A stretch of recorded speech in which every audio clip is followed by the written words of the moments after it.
Kisah ini merupakan lanjutan kisah Dharma Yuda Garuda saat Garuda datang ke Waikunta untuk menjadi kendaraan Sri Wisnu. Sri Wisnu berkata, "Kamu mendapat kesempatan Garuda, kamu harus menjalaninya. Apakah kamu akan mampu melakukannya? Apakah kamu dapat menahan berat badanku?" Garuda berkata, "Tentu saja Prabu, aku telah mengangkat gunung Mandara Cala. Beri aku perintah Prabu, aku ingin menjadi kendaraanmu dan menjalankan tugas untukmu. Aku merasa ingin segera menggendongmu dan terbang tinggi." Sri Wisnu berpikir kesombongan yang menyelimuti Garuda karena kekuatannya harus segera diakhiri. Garuda berkata, "Aku akan mengajakmu berkeliling planet Prabu." Sri Wisnu berkata, "Tentu saja Garuda, tapi sebelum itu coba angkat jari kelingkingku." Saat itu Dewi Lasmi berpikir, mengapa suami memberi Garuda tugas yang aneh. Garuda berpikir, apa artinya ini? Sri Wisnu berkata, "Kalian semua akan segera mengerti alasan dibalik tugasku." Garuda berpikir, ketika aku telah mengangkat gunung besar seperti Mandara Cala, lalu mengapa aku tidak bisa mengangkat jarinya? Dewi Lasmi berpikir Garuda menjadi sombong. Kuharap suami tidak marah pada Garuda. Aku pikir Tuhan marah dengan Garuda karena kesombongannya. Sri Wisnu mendekati Garuda dan Garuda mengambil wujud burungnya. Sri Wisnu berpikir Garuda belum banyak belajar. Saat Dewa Wisnu menaruh kelingkingnya pada pundak Garuda, Garuda terkejut karena itu sangat berat, seperti mengangkat seluruh alam semesta. Garuda terjatuh dari Waikunta menuju planet bawah karena berat jari kelingking Dewa Wisnu. Dewi Lasmi berkata, "Prabu, apa yang terjadi?" Garuda berteriak kesakitan dan jatuh di bumi. Melihat itu, Sesanaga berkata, "Dia dilahirkan untuk menjadi kendaraanmu, Prabu. Lalu mengapa dia tidak bisa mengangkat jarimu?" Garuda terbang lagi ke Waikunta dan bingung dengan dirinya sendiri. Garuda berkata, "Apa yang terjadi? Bagaimana aku menjadi sangat lemah? Kemana perginya kekuatanku? Prabu, aku di sini untuk melayanimu, tapi aku mengecewakanmu. Di mana kesalahanku, Prabu? Aku kehilangan semua kekuatanku." Dewi Lasmi berkata, "Kekuatan itu bukan milikmu, Garuda. Egomu salah memahami bahwa kekuatan untuk itu menjadi milikmu. Yang benar adalah tidak ada seorang pun yang memiliki kekuatan di dunia ini. Kekuatan yang menjalankan dunia adalah Adi Sakti. Ini adalah kekuatannya yang berada di tangan kita semua. Dunia ini menjadi mungkin karena anugerahnya. Bahkan 3 dewa dan dewi adalah manifestasi dari kekuatan sucinya." Garuda berkata, "Aku telah membuat kesalahan besar, Ibu. Bagaimana cara memperbaikinya?" Sri Wisnu berkata, "Dewi Laksmi, saatnya berangkat." Dewi Lasmi berkata, "Kemana, Prabu?" Sri Wisnu berkata, "Kedatangan Garuda membuatmu lupa bahwa kita harus pergi ke gunung Vindhyachala dan berpuasa untuk perayaan Nawaratri." Dewi Lasmi berkata, "Ini adalah Nawaratri pertama setelah pernikahan kita." "Tentu saja Prabu, ayo pergi." Garuda menjadi bingung dan berkata, "Kakak, mengapa Prabu dan Ibu Dewi tiba-tiba pergi ke gunung Vindhyachala?" Sesanaga berkata, "Garuda, setiap tahun mereka pergi ke gunung Vindhyachala dan menjalankan puasa seperti makhluk normal. Kesanalah mereka pergi." Garuda berkata, "Prabu, Ibu Dewi, tolong bawa aku bersama. Prabu, aku belum begitu kuat untuk menjadi kendaraanmu. Tapi aku di sini untuk melayanimu, Prabu. Jangan terlalu keras padaku karena ketidaktahuanku. Tolong bawa aku bersama Ibu." Dewi Lasmi berkata, "Baik Garuda, ayo pergi." Garuda berkata, "Terima kasih Ibu, terima kasih Prabu." Sesanaga berpikir, "Kuharap perjalanan ini menguntungkanmu, Garuda.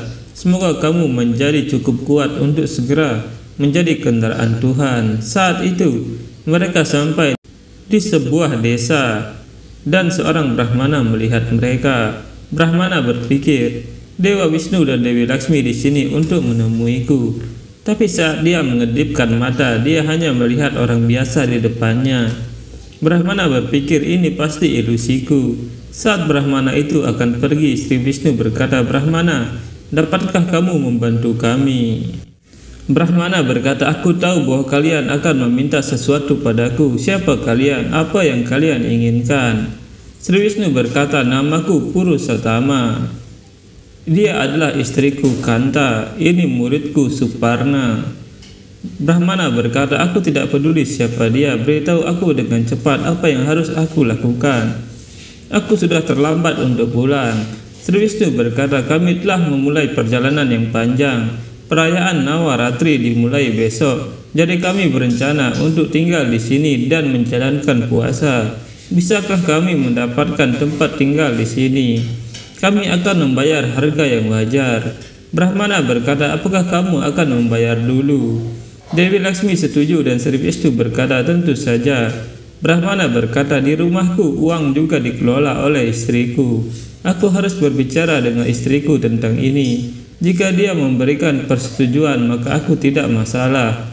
Kami adalah Brahmana. Siapa yang bisa tinggal dan siapa yang tidak bisa diputuskan oleh wanita di rumah itu." Sri Wisnu berkata, "Tentu saja, keputusan rumah kami juga dibuat oleh istriku."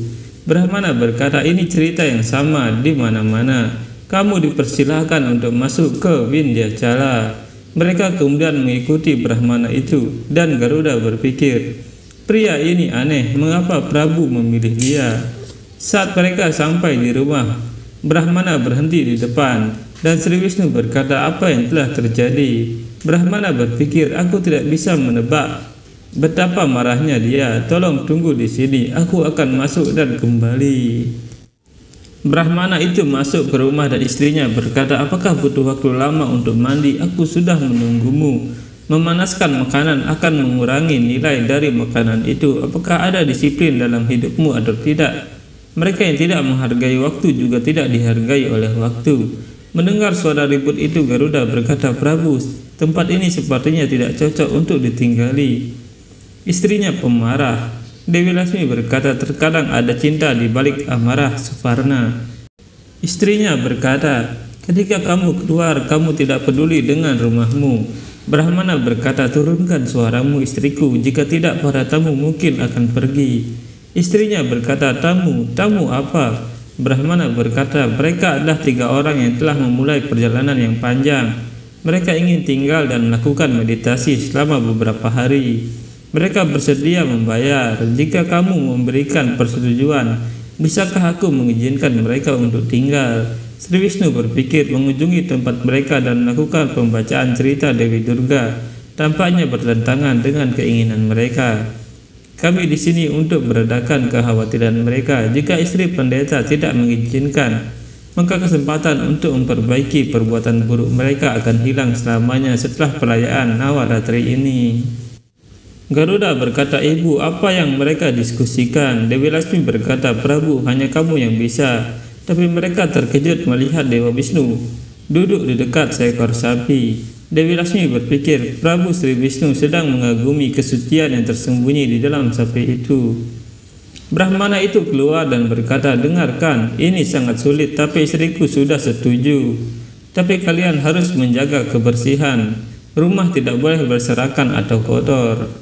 Mendengar itu Dewi Laksmi berpikir, "Luar biasa Prabu, rencana yang luar biasa." Seorang pemuja memberitahu Dewi Laksmi untuk menjaga kebersihan.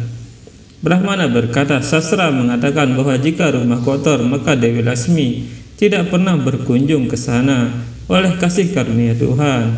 Sri Wisnu tersenyum dan berpikir, dia tidak menyadari bahwa Dewi Laksmi ada di sini untuk membuat hidupnya lebih baik. Dewi Laksmi berkata, "Aku setuju, jangan khawatir. Selama aku di sini, Dewi Laksmi tidak akan meninggalkan rumahmu." Garuda berpikir, "Tuanku sangat murah hati. Dia berpura-pura menjadi manusia biasa dan tinggal di tempat pemujanya.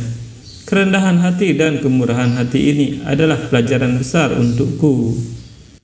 Brahmana berkata, "Tidak ada yang boleh rusak di rumah ini. Jika ada kerugian, maka kalian harus..." Sebelum Brahmana itu selesai bicara, Garuda berkata, "Aku mengerti." Brahmana berkata, "Ayo silakan masuk." Sri Wisnu berkata, "Tuan, aku butuh bantuan lain. Untuk membawa barang-barang dari pasar, bisakah kamu meminjamkan gerobakmu?" Brahmana terlihat bingung dan Dewi Lasmi berkata, kami akan memberimu uang untuk itu. Brahmana berkata, ya, jika kamu membayarku, tapi untuk mempercepat gerobak jangan mencambuk sapiku. Dewa Wisnu berkata, jangan khawatir, kami tidak akan melakukannya. Brahmana berkata, baiklah, ayo silakan masuk. Dewi Lasmi berkata, ruangan ini sudah lama ditutup, tapi tetap saja sangat bersih, Prabu. Garuda berkata, Prabu, Ibu Dewi, kalian berdua istirahatlah, aku akan membawa sesuatu untuk dimakan.